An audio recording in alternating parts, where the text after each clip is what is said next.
शिवं शिवं नमस्कार। आप सबका हमारे चैनल श्रीमद होम रेमेडीज़ पर स्वागत है। इस वीडियो में हम आपको बताएंगे कि पढ़ाई लिखाई में अच्छा करने के लिए फेंग शुई का या वास्तुशास्त्र का इस्तेमाल आप कैसा करेंगे। पढ़ाई लिखाई में फेंग शुई और वास्तुशास्त्र का इस्तेमाल बहुत कारगर सिद्ध होता है।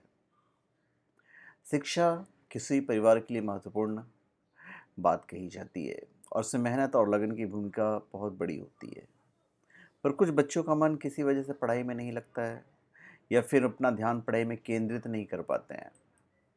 तो आप माता पिता होने के नाते आप वास्तुशास्त्र और फेंग शुई का इस्तेमाल कर सकते हो। वास्तु से हमारे जीवन का हर हिस्सा प्रभावित होता है और इसका शुभ और अशुभ प्रभाव दोनों पड़ता है। घर के प्रत्येक सदस्य के स्वास्थ्य, कैरियर, धन के मामले में वास्तु का गहरा प्रभाव पड़ता है।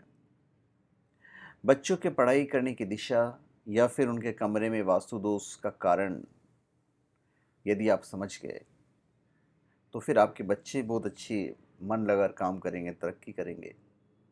अभी जैसे बच्चा जब पढ़ता है तो वह मुख किधर होना चाहिए, तो इस बात का हमेशा ध्यान रखें कि अध्ययन करते समय बच्चे का मुख उत्तर पूर्व या फिर उत्तर या पूर्व दिशा में होना चाहिए। इस दिशा को देव दिशा माना जाता है और इस दिशा में मुख करके पढ़ने से बच्चों को माँ सरस्वती की कृपा प्राप्त होती है। इससे उनके विचारों में उच्चता आती है और उनका मन भी एकाग्रचित होकर पढ़ाई में लगता है। तो इस दिशा में मुख करके पढ़ने से बच्चों को पढ़ा हुआ पाठ्यक्रम जल्दी समझ में भी आ जाता है और जल्दी याद भी हो जाता है। फेंग शुई की बात यदि करें हम, तो भाई स्टडी टेबल के, जो भी आपका स्टडी टेबल है, उसके उत्तर पूर्व के कोने में, ईशान कोण में एक क्रिस्टल रखें।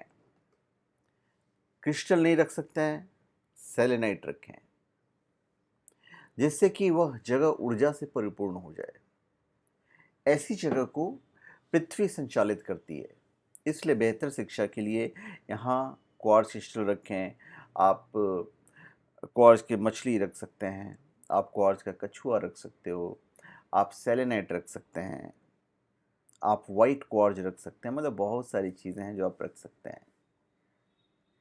जब आप घर बनवाने की सोचते हैं या किसी घर में एंटर करते हैं तो इस बात का ध्यान रखें कि बच्चों के पढ़ने का जो कमरा है वो यदि आपको उत्तर पूर्व में मिल गया तो फिर बहुत अच्छा है, या फिर उधर आप बनवाइए यदि बनवाने जा रहे तो ऐसा होने से बच्चों का जो मन है वो पढ़ाई में लगता है और उन पर ईश्वर ईश्वर की कृपा दृष्टि बनी रहती है। और पढ़ाई के कमरे में एक बात ध्यान रखिएगा कि टेबल पर खेलने की वस्तुएं या फिर ऐसी चीज़ें ना रखें जिससे बच्चे का ध्यान बटे। आप ऐसी चीज़ें रखिए जिससे उनका बुद्धि तीव्र होता हो। जैसे बच्चों को जब पढ़ाई करते हैं तो पढ़ाई करते समय बीम के नीचे नहीं बैठना चाहिए।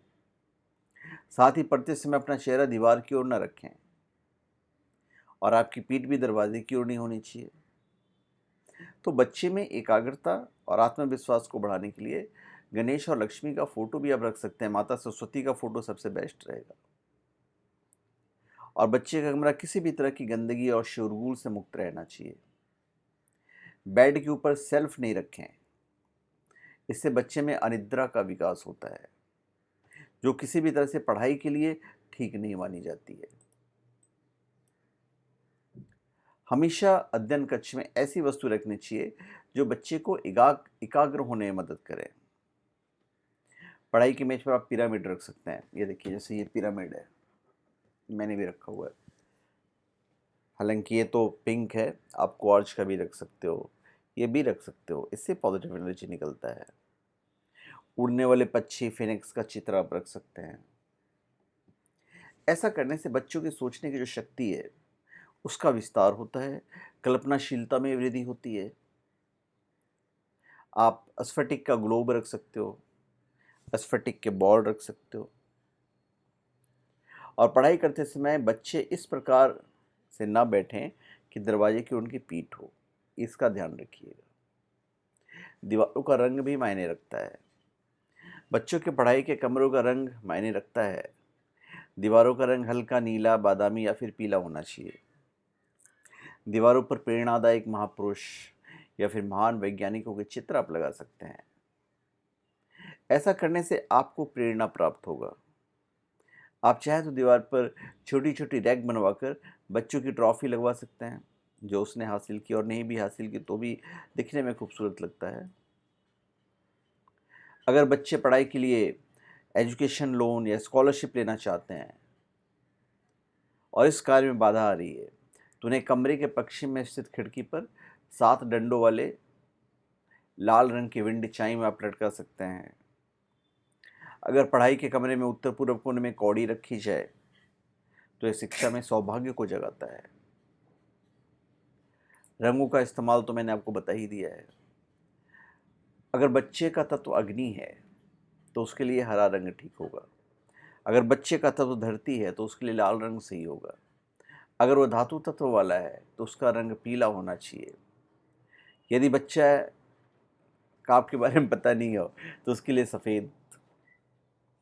यदि बच्चा लकड़ी तत्व वाला हो तो उसके लिए नीला रंग सही माना जाता है। तो ये सब आप कुंडली दिखा के भी कर सकते हैं। तो धन्यवाद, आप सबका हमारे चैनल पे स्वागत है।